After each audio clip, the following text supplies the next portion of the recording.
objection. WMATA has no objection to those recommendations being made public, do you? The recommendations by Mr. Gunn? Mr. Gunn, yeah. We have summarized it.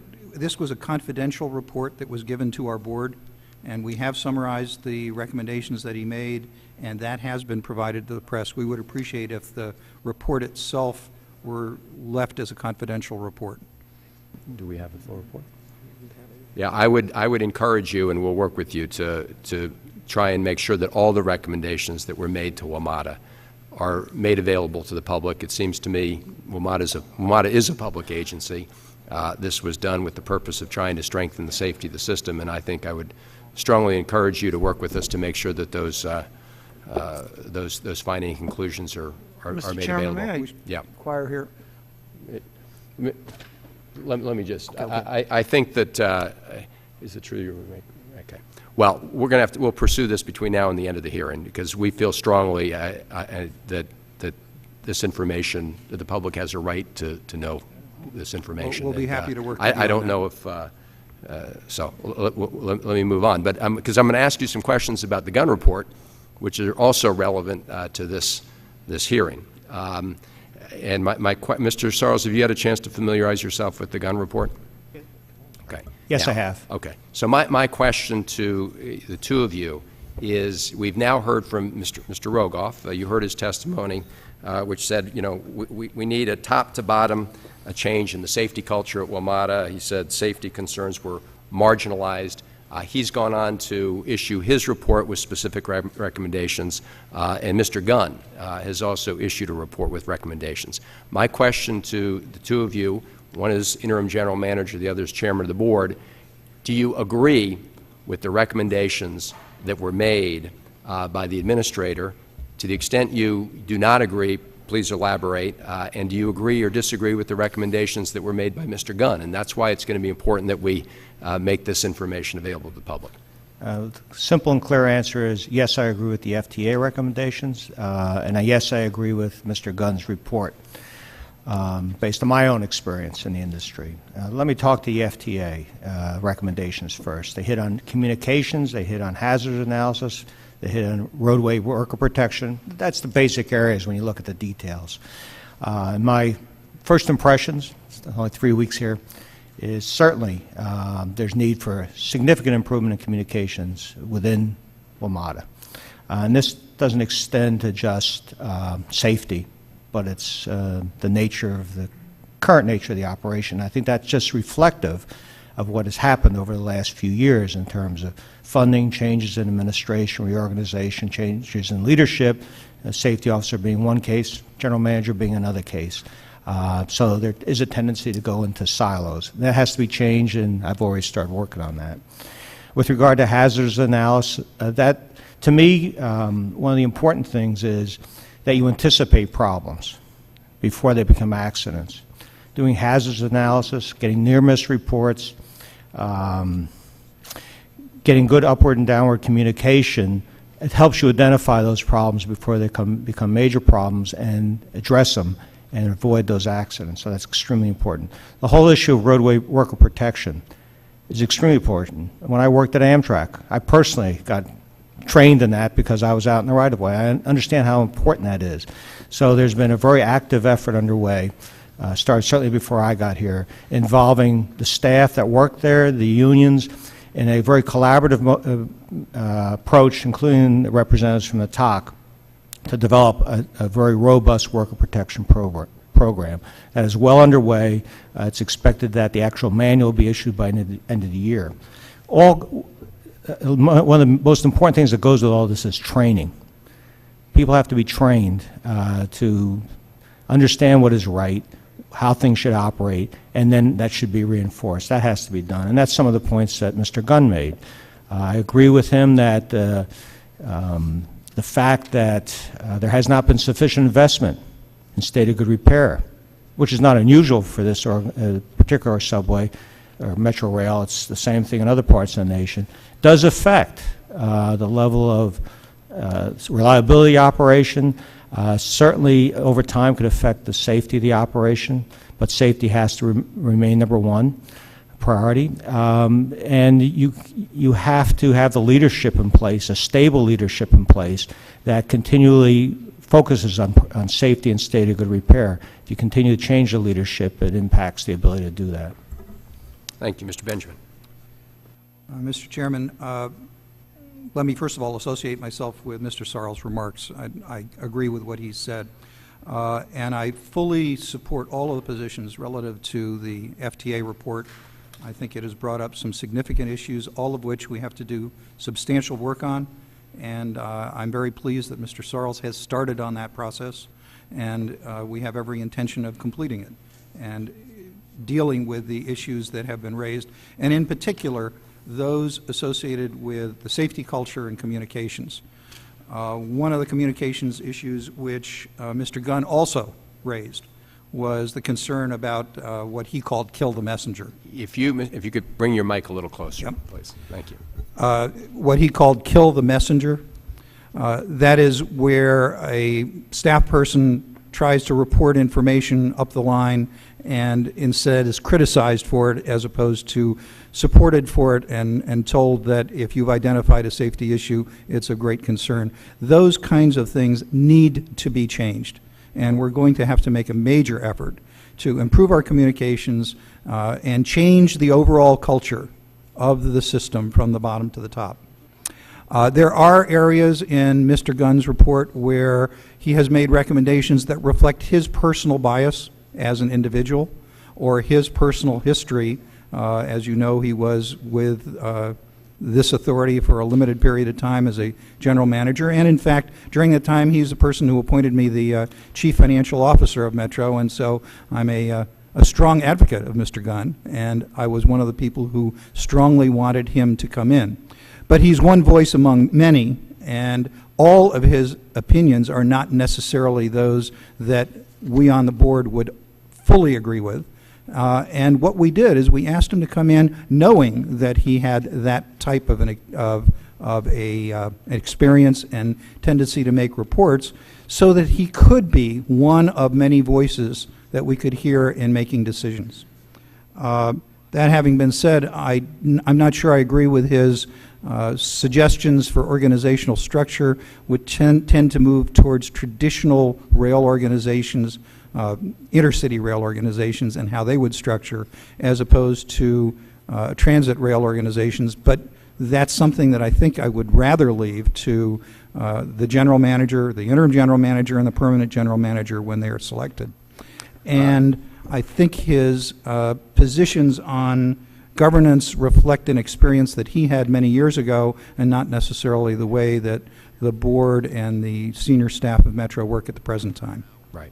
Well, let me just be clear. I want to commend the board for bringing him in, number one, in recommendations. I think that those recommendations are all in your binders. As a committee, we believe the public has a right to know. We intend to release the report. I think it's important that it be done with your testimony, because I think no one's suggesting that it's going to be adopted. It's been adopted by WMATA. There are recommendations he made. You may agree with some of them. You may disagree with some of them. And within that context, I think it's important to make it available, because it is part of the public discourse. You, as stewards of WMATA, are obviously critical to that oversight process, and it should be part of the dialogue. But I appreciate the fact that you indicated where you may have some disagreements with his recommendations going forward. Let me turn it over to Mr. Bilbray. Thank you very much. First of all, I think, Mr. Benjamin, I should give you a chance to respond to my diatribe about the system's preemption of the use of technology and the way we stacked it up. I mean, you have any defense for, or you got any counter to my statement about the fact that we're actually using technology in a way that was assumed to be the cutting edge for the future in the 60s and the early 70s, but by 1980 we knew that, at least a lot of people were claiming that was a wrong assumption. And I think in all fairness, we got to remember that a lot of these systems back in the late 60s, early 70s were designed with the assumption there would not be an operator in the cab, and later that was stuck in. Your comments on that as somebody who's been on the board. Congressman Bilbray, let me first note that one of the observations that you made is really important, and it applies very strongly to Washington Metro. When the Metro system was originally put together, when our compact was passed, the direction was for Metro to build but not operate a rail system, and it was not to run a bus system. So the people who originally designed and built Metro were not operators, and were not trying to deal with operators. It was only after the system was already under construction and most of the policy issues which you've discussed had already been decided by those people that, in fact, the Congress came back to Metro and said, well, why don't you run it also? And while you're doing that, why don't you run the bus systems in the Washington area? So the original concept of Metro was not the integrated build and operate. And so that did cause a number of issues throughout the design of the system that we probably today would not have done the same way, knowing what we know. I suspect that's true about every rail system. Specifically on automation, I would say that that's a really difficult issue. Certainly if you're building a light rail system, I would agree completely with the concept that you have put forward, that you don't want to have full automation because there are too many potential ways that there can be incursion onto the right-of-way. In a heavy rail system, there's a balance here, and I'm not sure where that balance is. Certainly, you're absolutely right. If you take all functions away from the operator, you've reduced the attentiveness of that operator and the ability to respond. Now, that having been said, we have multiple cases where operators have, in fact, responded very effectively in overriding the automatic system. Let me interject here. I understand that, and I understand that the assumption is that automation allows you to basically get more ridership, more trains, with that the safety boundary there is better with automation than hand-operated. That's the theory. But again, it comes back down to the fact of that response time of somebody who's not in operation. The theory doesn't seem to pencil out when you come down to real-life facts that people, after year of not responding, has a very slow response time, right? Congressman Bilbray, one of the things that we have discovered is that people tend to pay less attention, as you might imagine, if they are in an automated system. That having been said, one of the things you can do is to increase the number of tasks that they do have to carry out while they're in that system. And as Metro has operated as an automated system, keep in mind that we don't even have to do station announcements with our operators, opening and closing doors and several other functions. Those functions have been deliberately turned over to the operators to cause them to keep their attention. That having been said, Congressman, I don't know where that line is, I must admit, and that's certainly worthy of substantial additional research. Okay. And let me just say, as somebody who's had to put together the governance board, I totally understand why the unanimous issue was brought up. You have 3 sovereign states that do not want 2 basically dictating to the other. I understand that. The issue of rotation of chairs, though, may seem symbolic, but operationally, it is a very, very important issue, because if you rotate, that makes the general manager really the front line of governance. And the fact is that the rotational really does not give you somebody on the board who has hands-on, long-term responsibility on this issue. Has there been any discussion at all about modifying that, or is that locked into this tri-state agreement? No, Mr. Congressman. It is not locked into the agreement. It is a practice of the board as opposed to any legal requirement. I appreciate that courtesy. The operational issue from the union's point of view. I agree with you wholeheartedly. As an operator, I operated a train from 1987 to 1997 when I became an interlocking operator. Operators have complained about the automation of the system, and they did then, even though now they're operating in manual, because it took away all of your skills. Unless you worked a yard operation, and there's only you have a 2-man team in 9 yards, and out of 400 and some operators, you can tell how many people actually get the opportunity to do that. That's what horns your skills. And there was a constant, I think, behavior of taking away the duties of the operator. Making a station announcement is one aspect of it, but if your train broke down, you didn't even get the opportunity to go back in and troubleshoot it to repair it. Someone else did that. So you eroded your skills on a regular basis.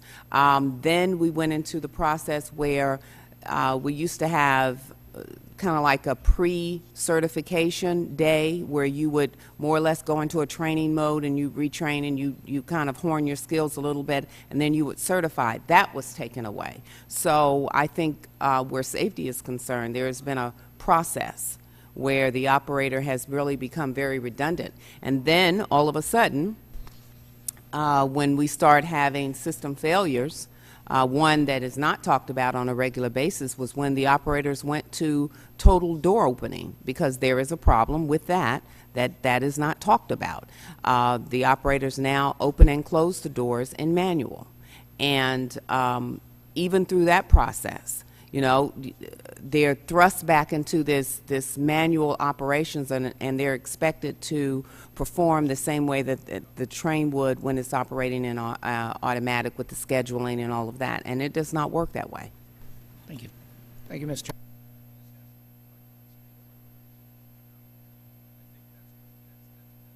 Chairman. First of all, I want to say how much I've appreciated this testimony. I judge testimony by whether I learned something, particularly from you, Mr. Sowers. Did I learn that some measures have been taken to improve safety? And that was a very important goal and objective of this hearing. Could I ask all of you whether you would support legislation to create an independent TOC funded by the respective state legislatures? Could I just ask all of you for a yes or no answer? Mrs. Saras?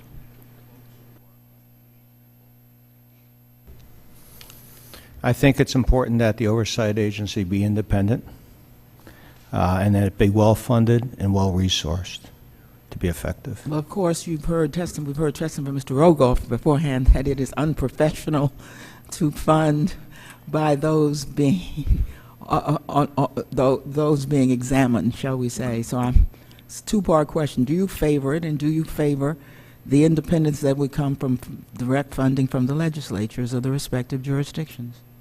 And I favor them being independently funded, and that they should be independent. Thank you. Mr. Benjamin? I agree with the statements that Mr. Sarles would point out. Mr. Sarles made. I would add to that and point out that at the present time they are independently funded. They are not funded by Metro. They're funded by. Well, that's important for the record. They're not funded. They are not funded by Metro. They're funded by the states and the district. What's the present level of funding, Mr. Benjamin? The source of the funding is different, I believe, in each one of the areas. But each of the three jurisdictions. Mr. Bassett, first of all, do you favor of an independent TOC? And if you are independently funded, what is your funding? And do all three jurisdictions contribute, and in what proportions? I'll try to answer each one of those questions individually. In response to your first question, it's always been the position of the TOC that we support any initiative that overall improves the situation of rail safety in the Washington area and the nation.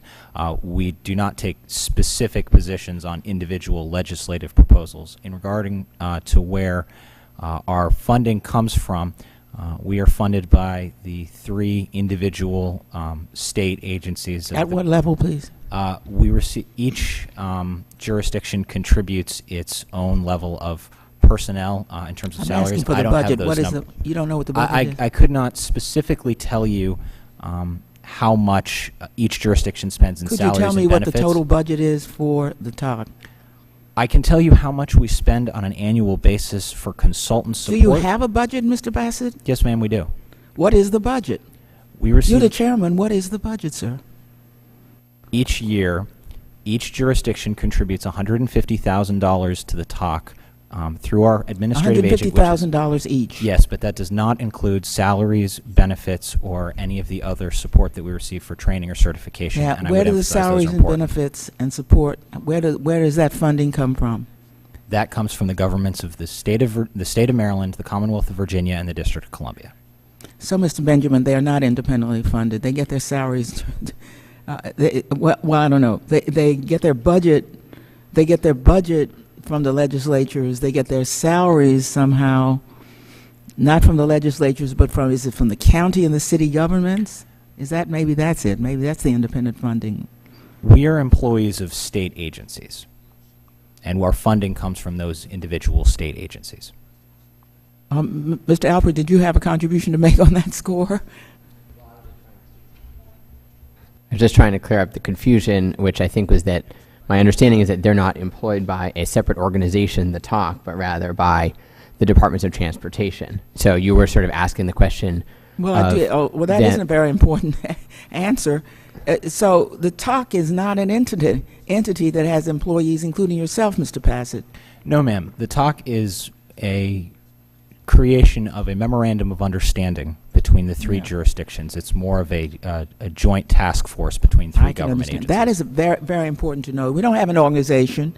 We got a task force as a safety oversight mechanism. Ms. Jeter, do you support an independent TALK funded independently by the respective jurisdictions? Yes, I do, and I believe that the reason why it needs to be independent, you know, there's this, for lack of a better term, there seems to be a relationship that is there between TALK and the authority, and I believe that although, yes, they have to work together to get information, I think that the TALK does need to be more independent so that it does make the kind of recommendations and actually see them through to its completion to make the safety with WMATA more effective.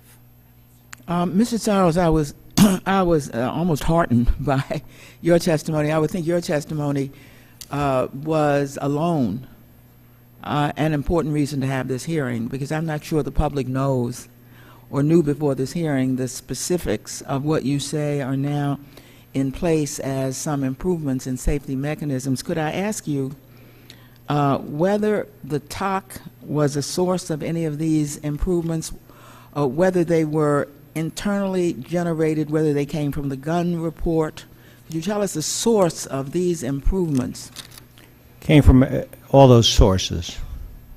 We took into account what we heard from TALK, from the FTA, from Mr. Gunn, and frankly from our own employees. I'd like to ask Mr. Bassett to clear up some confusion, at least I have from his testimony about this new plan that's gone into effect. You refer to it in your testimony, and you say the two governors and the mayor considered both the possibility that FTA might directly take over the safety oversight mission from WMATA, and that their jurisdictions might establish a Metro Safety Commission in place of the TALK. Now, what exactly does this new proposal establish? The proposal is broken into two individual phases. The first, which is the interim phase 1, creates a TALK policy committee which provides direct access from the TALK to policymakers of the three jurisdictions. It increases the administrative and executive authority available to the TALK chair to respond quickly and effectively to Metro's developing safety situations. And it provides for a more stringent schedule of reporting of safety concerns, both to our own policymakers and to leadership at Metro, including in public forums such as at the Metro board meeting. That is the interim plan that is going to go into effect in very short order as soon as the Memorandum of Understanding, which establishes the TALK, can be revised. The longer plans that you noted in your question are an evaluation of the fact that the three jurisdictions who established the TALK want to look beyond the immediate time period for a sustainable and strong long-term model of oversight at Metro. Obviously, this will depend very heavily on the legislation that comes from the Congress regarding the FTA's proposal. Well, could I say to all who assemble here, don't wait on the Congress, please. It's very difficult to get something through the House and the Senate, and we passed this out of committee some months ago, a couple of months ago. It's not even to the floor yet. It really has a lot to do, and that's why I'm concerned and want to know more about this Metro Safety Commission. Do any of you see any reason why the local jurisdictions can't establish a Metro Safety Commission now? If I can, there's no reason why. I'm going to have to leave, and I want to turn the chair over to Mr. Connolly, who obviously has been focused on Metro for a very long time. As I leave, I just want to share in the comments Ms. Norton is making, and I'm going to ask Mr. Connolly also to follow up on the white paper, because I think we all have serious questions about really when this is going to actually be implemented and meaningful, as opposed to in more concept form. And I really appreciate those questions. Without further ado, let me turn it over to Mr. Connolly and thank the witnesses. Well, thank you, Mr. Chairman, and welcome, Mr. Chairman. The reason I expressed some concern is I would have expected, and I know, Mr. Bassett, you're not the one to propose this, but this is a hearing where we've got to lay out where the responsibilities are. I would have expected something like this kind of improved task force to come forward literally within the month after 9 people lost their lives. Now we got almost a year, and we've got the same kind of a task force, only better reporting and better communication as I see it. No new powers, not even a proposal for the legislature to consider powers, not even a proposal for a commission, even if we're not ready yet for what it would take to establish a commission. And that is why I must ask you, given the time frame, and certainly with the certainty that you shouldn't be waiting for the Congress, whether or not these local jurisdictions on their own should be now establishing a Metro Safety Commission, whether you see any reason, any impediments to such a commission being established.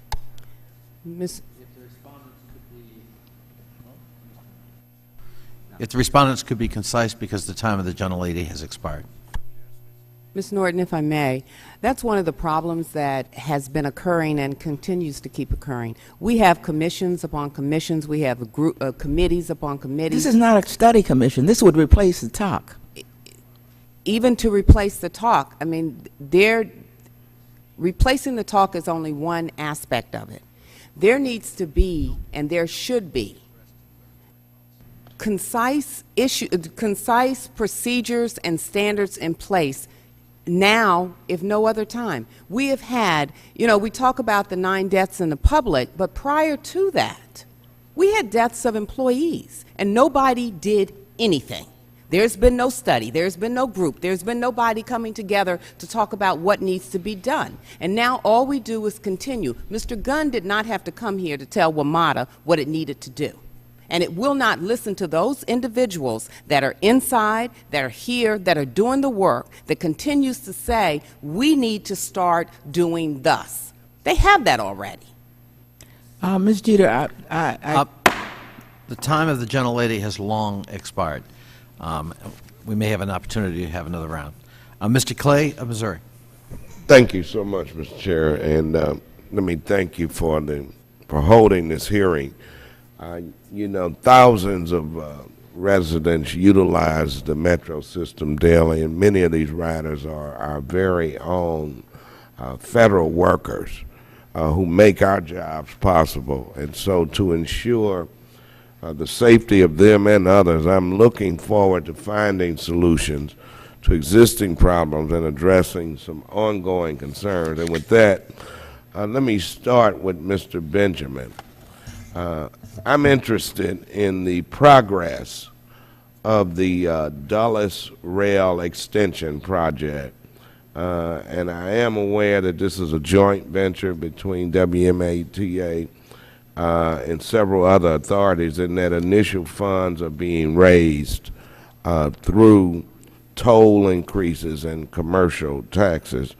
However, looking further down the line, will WMATA's current financial troubles affect future phases of the extension? Mr. Clay, that extension is fully funded by the state of Virginia and is being carried out by the Airports Authority.